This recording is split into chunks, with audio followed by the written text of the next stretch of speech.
Hello everybody, it's David and Toby here with some news from the past week, the least of which is Notch making noises like a pinball machine, Jacob playing on a pinball machine, and then Molestam fixing everything. Again.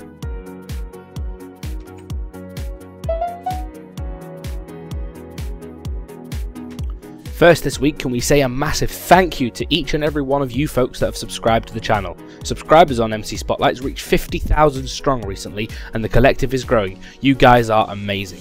If you've not subscribed yet, join us and hit that button. We're a friendly bunch. Last week we made super brief mention to Pocket Edition 0.6.0 having been submitted for review on iOS and Android. It's one of the, if not the biggest updates yet, and the helpful changelog from Mojang shows it.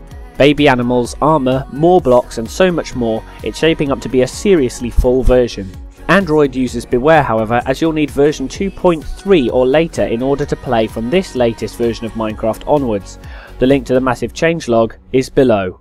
Larry Herb, Director of Programming for Xbox Live, also known as Major Nelson, published details of 2012's Xbox Live game sales and most popular title based on user activity on his blog. Massive congratulations to 4J Studios and Mojang both, as they came out on top for full versions purchased in the arcade titles listing and 4th in the top live titles ahead of Black Ops. You know what that means, we love playing Minecraft on the Xbox, yes, and the PC too. This week's snapshot 13W04A may have more tweaks and fixes than additions, but who said that was a bad thing, eh? First on the list of changes is bone meal. It's been given some depth and more difficulty as it no longer insta-grows crop that it's used on. For example, seeds take 7 bone meal to reach full growth, and saplings need 2. For your extra trouble, you are rewarded with a nice particle effect however. Dispensers have had some attention too. If you put some bone meal into it, you can power it up and auto-grow your crops according to the new measures. Also, if you're 1 block away from a dispenser loaded with armour and it's activated, you'll get suited up just like Iron Man. If you stuff them full of TNT, they'll activate that too, or you could shove a flint and steel in there and it'll make fire. Be careful around wool and wood though. Finally, for the dispenser, they, along with droppers, can now face in all 6 directions, i.e. up and down are options too. Place them as you would a log. If you would like to name a boss mob egg in your adventure map, or I don't know, Big Ned for instance, then that's all well and good, but now when you spawn him the name will show up above his head once you draw close enough. That's pretty nifty. Oh, and if you're fed up of mobs clambering all over your minecart tracks, fear no more, because they're fearful of them. The last feature we're going to talk about is the Scoreboard, a work in progress feature that Dinnerbone is heading up. For example, if you head into the chat as an op and type /scoreboard objectives add Tarvi death count Tarvi, this command will record the player Tarvi's deaths numerically. But how to view them?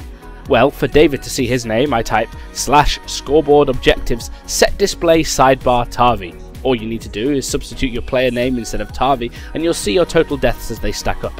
You can do this for player kills as well, which promises for a lot of PvP. To reset your score, simply type /scoreboard players reset and then your player name. If you want to get more detail on the snapshot, all the links you could possibly desire are in the video description below. Aside from producing sweet apparel and merch, Jinx often run contests, and this one is completely in aid of Block by Block, which, if you remember, is the UN Habitat and Mojang initiative for improving people's lives using Minecraft's building tools as inspiration and direction for their community's future. The idea is to submit a piece of art as a thumbnail, and the full piece, based on the funniest moment you've had in Minecraft. Read through the rules, download the template and do your funky thing, and then submit that beast. The idea is that 12 winning entries will be included in a Minecraft calendar, and that's how Block by Block will benefit. Links are below. Hypixel has surpassed himself once again with another incredible adventure map, Zombie Apocalypse. Now, we've played it and it's absolutely fantastic, so we've stashed the links below so you can play it too. If you want to watch our playthrough, the link for the first episode is below, or you can subscribe right now to watch further episodes of zombie-fueled hilarity and fear combined as they are released. That is unfortunately all for this week, but you can check out last week's news here to the left for all things minecart, hopperish and more. And if my voice is a week behind your present day, then you can click here for next news show. As always, we appreciate every one of your comments and subscriptions, as well as chatting with you on the news' Facebook. Until next week, take care y'all, you've been splendid.